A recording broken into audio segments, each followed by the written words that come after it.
Genesis 50. Verse 22. And Joseph dwelt in Egypt.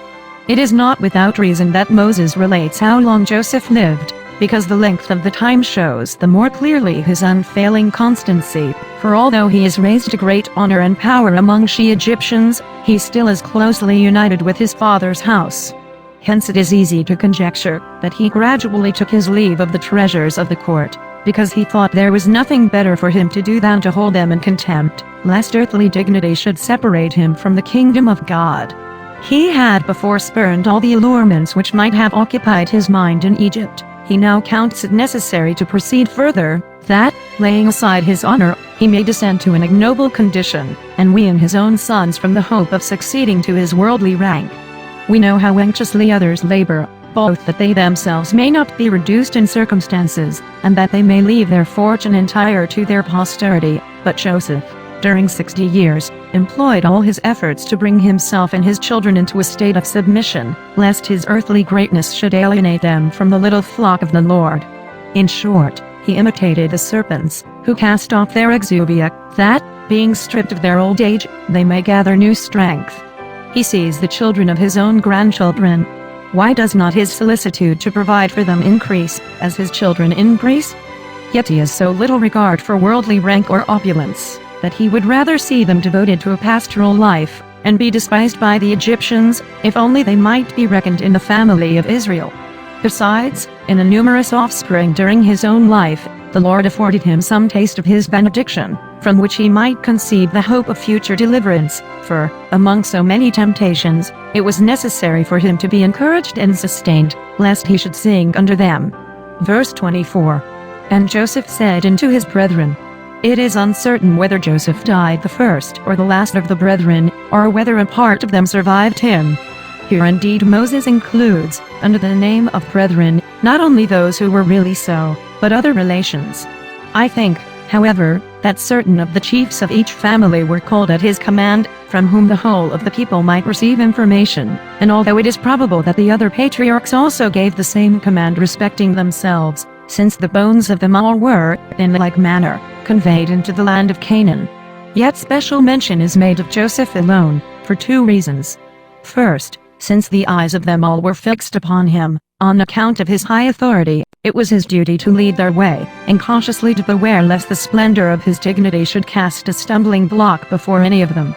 Secondly, it was of great consequence, as an example, that it should be known to all the people, that he who held the second place in the kingdom of Egypt, regardless of so great an honor, was contented with his own coalition, which was only that of the heir of a bare promise. I die. This expression has the force of a command to his brethren to be of good courage after his death, because the truth of God is immortal. For he does not wish them to depend upon his life or that of another man, so as to cause them to prescribe a limit to the power of God. But he would have them patiently to rest till the suitable time should arrive. But whence had he this great certainty, that he should be a witness and a surety of future redemption, except from his having been so taught by his father? For we do not read that God had appeared unto him, or that an oracle had been brought to him by an angel from heaven. But because he was certainly persuaded that Jacob was a divinely appointed teacher and prophet, who should transmit to his sons the covenant of salvation deposited with him. Joseph relies upon his testimony not less securely than if some vision had been presented to him, or he had seen angels descending to him from heaven, for unless the hearing of the word is sufficient for our faith, we deserve not that God, whom we then defraud of his honor, should condescend to deal with us, not that faith relies on human authority, but because it hears God speaking through the mouth of men, and by their external voices drawn upwards. For what God pronounces through men, he seals on our hearts by his Spirit. Thus faith is built on no other foundation than God himself. And yet the preaching of men is not wanting in its claim of authority and reverence. This restraint is put upon the rash curiosity of those men, who, eagerly desiring visions, despise the ordinary ministry of the church. As if it were absurd that God, who formerly showed himself to the fathers out of heaven, should send forth his voice out of the earth.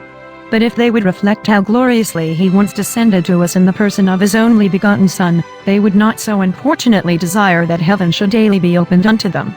But, not to insist upon these things, when the brethren saw that Joseph, who in this respect was inferior to his fathers, as having been partaker of no oracle, had been imbued by them with the doctrine of piety, so that he contended with a faith similar to theirs, they would at once be most ungrateful and malignant, if they rejected the participation of his grace. Verse 25. God will surely visit you. By these words he intimates that they would be buried as in oblivion, so long as they remained in Egypt, and truly that exile was as if God had turned his back on them for a season. Nevertheless, Joseph does not cease to fix the eyes of his mind on God. As it is written in the prophet, I will wait upon the Lord that hideth his face from the house of Jacob. Isaiah 8:17. This passage also clearly teaches what was the design of this anxious choice of his sepulchre, namely, that it might be a seal of redemption, for after he has asserted that God was faithful, and would, in his own time, grant what he had promised, he immediately adjures his brethren to carry away his bones. These were useful relics, the sight of which plainly signified that, by the death of men, the eternal covenant in which Joseph commands his posterity safely to rest, had by no means become extinct, for he deems it sufficient to adduce the oath of God, to remove all their doubts respecting their deliverance.